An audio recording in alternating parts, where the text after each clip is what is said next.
Alright, as you can see, I've finally gotten it removed. It is not the easiest of tasks, I'll tell you. The last bolts I took off are over here on this side. They mount right here and right there, if you can see that. But I left one bolt in right here to let it swing, which it didn't need to swing. It was perfectly fine. I could leave them out, but I suggest leaving one of those in. Now, I do highly suggest getting yourself one of these. It actually does a really good job. It is $169, but it's worth every penny. Make sure you get the line filter. The other bolts are in a little bit harder position. They're up here. But once I broke them free with a ratchet, I was able to fish that little tool up in there and break those all out. Backed them all the way out, took the tool out, took the bolt out. Just fine, no big deal. The hardest bolts,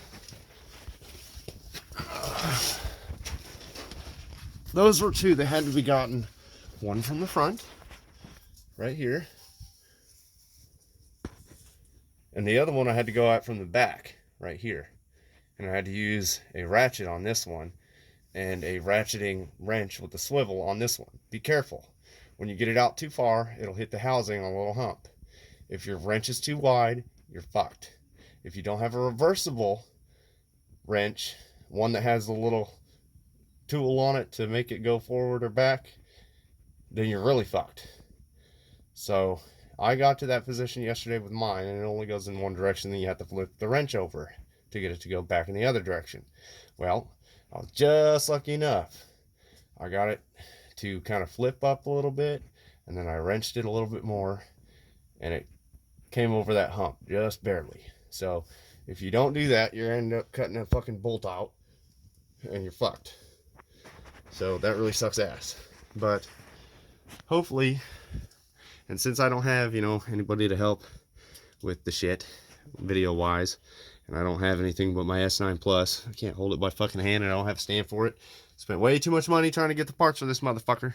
Sorry, guys, but I'm going to keep doing it, and we'll keep getting better as we go. So we will, don't mind any of the grease spots. That's probably just the PB blaster I was spraying all over that damn drive shaft trying to get those two sheared bolts out. They put so much thread locker on that thing. It was fucking amazing that those two took so long to come out. I mean, I had to put a PB blaster on them, let them sit overnight, and then come out this morning at about 6, hit them with PB blaster again, give them a little tap, come out again at about 6:30, repeated the process, repeated again at about 7, then I got to work at about 8, 9 o'clock, and I sheared them off.